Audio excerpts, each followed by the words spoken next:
বিসমিল্লাহির রহমানির রহিম। আসসালামু আলাইকুম। আমরা এখন আছি গাইবান্ধা জেলার বিখ্যাত সেই ব্রিজ, কেউ বলে ভেড়ামারা ব্রিজ, আবার কেউ বলে গরিবের জাফলং।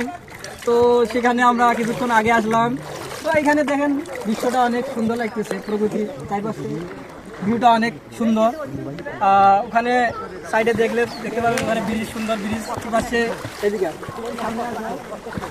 প্রচুর পাথর, প্রচুর পাথর, সাবধানে আসিও, সাবধানে আসিও।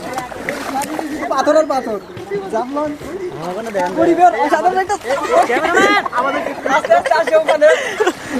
ওগুলো দেখা যায় না, ওদেরকে একটু দেখাও। কি দেখা যাচ্ছে না? হ্যাঁ হ্যাঁ দেখা যাচ্ছে, দেখা যাচ্ছে। একটু সামনে ধরো, জুম করতে হবে না, তুমি শুধু হাত দিয়ে এইরকম করে দেখাও। এই যে এখানে বাতিজা আছে, বাতিজা, তারপর এই যে ফ্রেন্ড আছে, ওর একটা ছোট একটা বড়।